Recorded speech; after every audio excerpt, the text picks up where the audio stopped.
नमस्कार श्रोता बंधु मु मनोज महापात्र कहानी शुणाए आपण शुणुछंती एई तो जीवन। आज एई तो जीवन रे आसंतु शुणिबा गाल्पिक गंतायत शिवप्रसाद को ए व्यंग गप भूतकेली।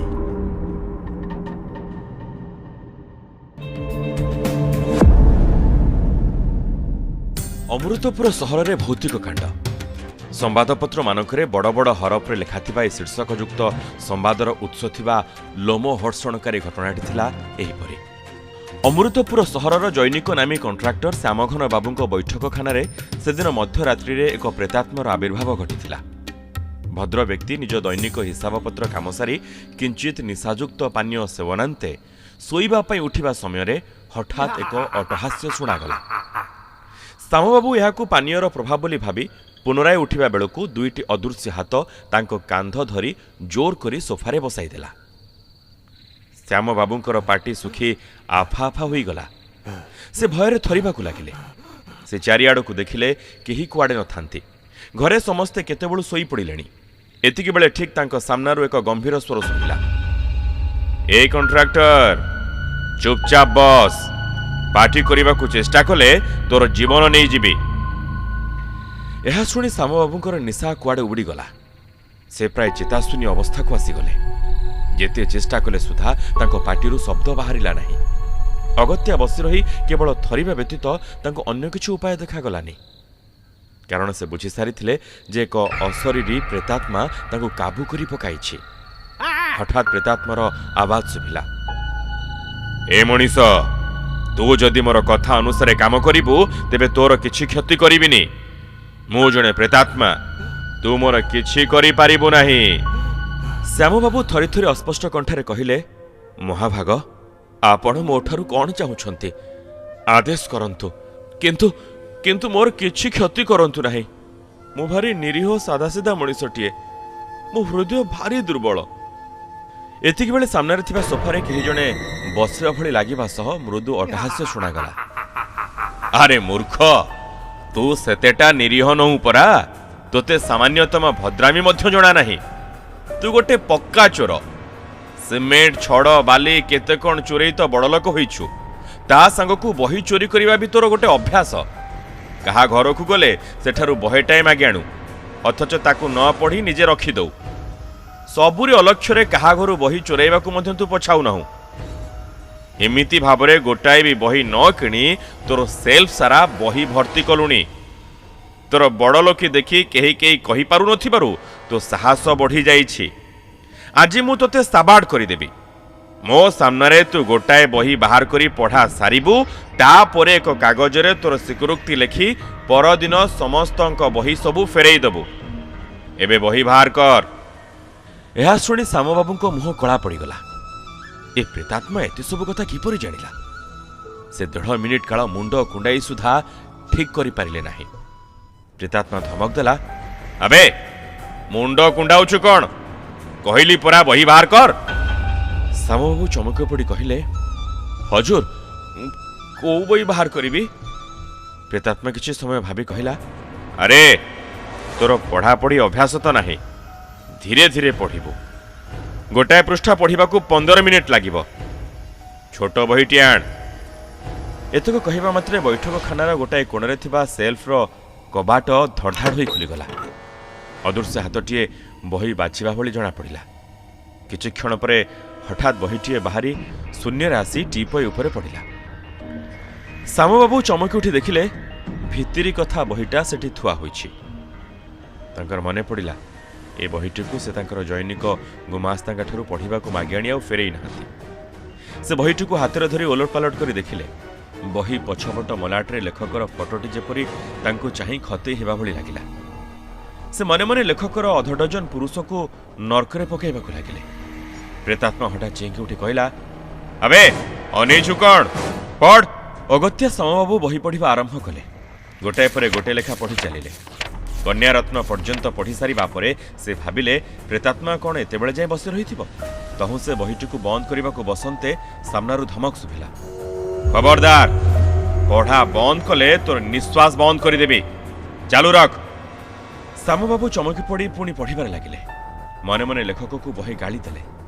बाप लेखक की बही लिखिला जे सरुनी यार बाप गोसाप किए बही लिखिथिला ना ये लिखुची मो कहीं लेखक को लेखालेखी भली दुर्बुद्धि जुटिला के जानी से लेखक को मने मने एपरी अभिशाप बर्षुथिबा बेले हठात तांको गालरे शक्त चापुड़ाटीए बाजिला ता संग को सुभिला प्रेतात्मार आवाज अरे सत्यानासिया तू लेखक को गाड़ी दौचु जानू ए लेखक केते परिश्रम करी तिल तिल जंत्रणा सही तुम मानक हसेबा पई केते साध्य साधना करिछि ता साधनार फल कोन एया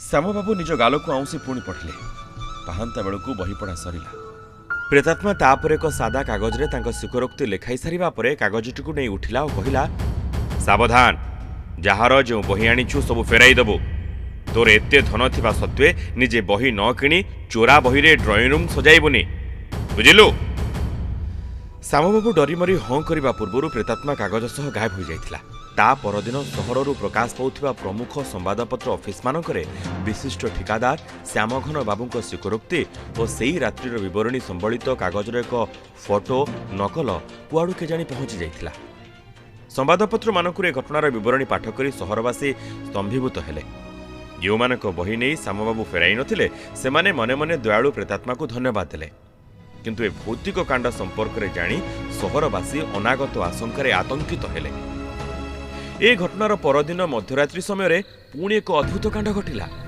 एक सरकारी संस्थार जैनिक हाकिम निज बेडरूम रे एकुटिया शोइथिबा समय हठात केही तांको हलाई निदुर उठाइला हाकिम धड़पड़ होई उठी लाइट जलाई देखिले केही कुआडे नाहंती तांको देहरु झाळ बाहरी गला शीतराति होइथिले भी से फैन रो स्विच टिपिले एतिक बेले शून्यरु एक अटहास्य सह शुणागला अरे मूर्ख हाकिम मु प्रेतात्मा कहूचे भय करना मु तोर किछि क्षति करिबिनी मो प्रश्नर उत्तर दे तू काहींकी सबुबळे मुहटाकू हांडी परी रखि थाउ हसिबा कोन तो जातकरे नाही हाकिम डरी डरी उत्तर देले आज्ञा मु गोटे दफ्तर रो मुख्य सबुबळे गंभीर रहिबा द्वारा मोर व्यक्तित्वर ओजन और स्टेटस बढ़े मोर अधस्तन माने मते भय करबाकू बाध्य हुअंती मो पाख माड़ी पारंतिनी प्रेतात्मा दांत कड़मड़ करी कहिला अरे बोका पछरे तोर कर्मचारी माने तो विषय कौन कहती ताहा जानिले संगे संगे तू आत्महत्या करदेबू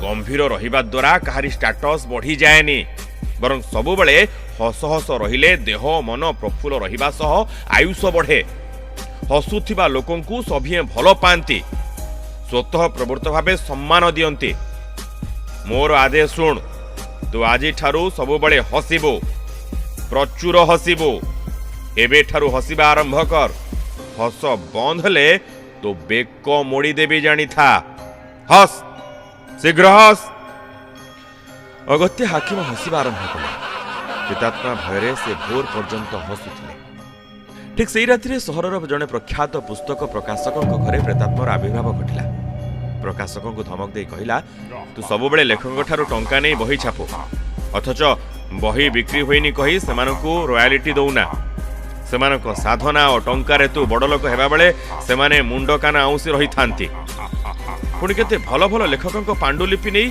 तो गोदाम रे धूली रे फोपाड़ी दो देख तोर जदि भल गति अछि तेबे एई मुहूर्त रे को लेखकर केते बही बिक्री होईछि तार हिसाब मते दे ता सह कागज रे लिखि देबू जे जेते अप्रकाशित पांडुलिपि तो निकट रे अछि से सबको आगामी पुस्तक मेला पूर्व निज खर्च रे प्रकाश करिबो नचेत तो बही दुकान रु सबु बही उभान होई जिवो बोलिबा बाहुल्य प्रकाशक महोदय को से रात्रि रे बही बिक्री हिसाब और घोषणा पत्र लिखि प्रेतात्मा को देबाकू पड़िथिला एवं ता परदिन एगुड़िकर नकल समस्त संवादपत्र रे यथारीति प्रकाशित होई लेखक महल रे उल्लास सृष्टि करिथिला सहर रे प्रेतात्मार कांड संपर्क रे बेस सरगरम आलोचना चलिथिला सभे प्रेतात्मार हाबुड़े पड़िबा आशंकारे संत्रस्त थिले एमिति किछि दिन जिबा परे हठात एक रात्रि रे सहरर जने ख्यातनामा लेखकंकर घरे प्रेतात्मा उपस्थित हला लेखक जनक सेतेबेले से रात्रिर 12तम सिगारेट टाणी सारी अधा लेखा कवितार शब्द खोजिबारे लागिथिले प्रेतात्मा तांका हातरू कलम छड़ाई नहीं कहिला ए रक्त तो कविता लेखा प्रथमे कह लेखक मानकठू मागणारे मिलिथिबा बही सबु पढ़ी सारी फुटपाथ दुकान रे बिकी केते टंका अर्जिछु लेखक थतमत होई निरुत्तर रहिले प्रेतात्मा टेबुल बाड़े कहला अरे लेखक माने तोते श्रद्धा और भक्ति दौथिबा बही सब को पढ़ी सारी तू रखिबा कथा अथच से सब को नहीं फुटपाथ रे अधा दाम रे बिक्री कर देलु ठीक तोते मु कली रास्ता कड़र बही पसरा रे फम्य रचना बहीर भीतर पृष्ठारे लेखक तार ना लेखि उपहार देछि शेष एते मजालिया बहीटा को भी लेखक दुई हाथ जोड़ी नहुराई कहले आज्ञा मोर भूल हो जाइछि सिगारेट खर्च उठेबा पई एपरि कोन मु करि पकाइछि आउ एपरि करिबि नाही प्रेतात्मार निर्देश रे से निजर भूल स्वीकार करी एक विवृत्ति लिखिदेले जहाँकि पूर्ववत संवादपत्र ऑफिस मानकरे पहुंची जाइथिला प्रेतात्मार विताड़न पाई केते तांत्रिक आसी अनेक मंत्र तंत्र करने सत्वे प्रेतात्मार सावाड़ हेबार कौनसी लक्षण देखागला नहीं सेदिन संध्यारे सहरर टाउन हॉल रे एक कविता पाठोत्सव चली था जैनिक तरुण कवि नाम डकाजिबारु से निज कविता पढ़िबा पई मंच उपरकु गले माइक आगे ठिया होई कविता पढ़िबा पूर्वरु देखागला तांको आचरण रे अद्भुत परिवर्तन से कविता लेखाथिबा कागज गुडी को टिक टिक करी उड़ाई देई प्रबल अट्टहास्य करी चित्कार कले बहुत लेखिली ए कविता एणिके नुहे मु लेखिबी हास्य व्यंग रचना लोकों को हसैबी रसैबी केंचाए लेखाई देबी समस्त को दोष को अपराध को लेखि पदारे पकाई देबी अन्याय अनीति दुर्नीति को सहिबिनी उपस्थित सज्जन मंडली तरुण कविंकर ए प्रकार घोषणा रे हतचकित होई गले ए टोकाटा पागल होई गला ना कोन कविता लेखा छाड़ी हास्य व्यंग लिखिबो बोली कहूची अरे से सब फालतू कथा लिखिले कोन मानपत्र पुरस्कार मिलिबो जे ये लिखिबा को भारी पड़िला बेटा जानिनी बोधे हास्य व्यंग लिखिले हालत कोन हुए हॉल भितरे गुंजरण सुभुथिबा बेले हठात तरुण कवि जनक हाथ गोड़ा हलाई चित्कार तुमे माने जानि रख मु हेउछि से प्रेतात्मा जहार चर्चा एबे सहर रे हेउछि सुधिजनक मध्यरे हईचई खेलीगला सभी आतंकित होई उठी पड़िबा बेले प्रेतात्मा वज्र गंभीर स्वर रे धमक देला एठारो केही जीवार अपचेष्टा कले परिणाम भल हेबो नाही मन देई सुन मु जहा कहूछि सभी बाध्य होई बसी पड़िले प्रेतात्मा कहला मु आज जानी सुनिए टोका कवि दोहरे सवार होईछि मोर परिचय जानो मु हेउछि से गंतायत शिव प्रसाद जे कि हास्य व्यंग लेखुथिला निजे कांदुथिला अन्य मानको हसाउथिला मोर केते बही बाहरिला प्रकाशकठू किणी आनी मु समस्त को मागण रे बांटिले के धन्यवाद टिए सुधा देलेनी प्रकाशकठू किछि मागणा कॉपी भी मिलिलानी जीवन सारा लोकन को हसर महात्म्य बुझाइबा पई केते चेष्टा कले केही बुझिलेनी समालोचक माने मते पासंग रे पकाइलेनी सेति पई मोर हृदय भागिला मोर अकाल मृत्यु हैला मु एबे अतृप्त प्रेतात्मा रूप में घूरी बुलुछि हास्य व्यंग साहित्य को जो माने दाऊ सधुछंती तार मु बदला नेबी जेते दिन जाए तुमे माने हास्य व्यंग को उपयुक्त स्वीकृति न देइछ मु से पर्यंत एमिति सहररु सहर को घूरी बुलिबी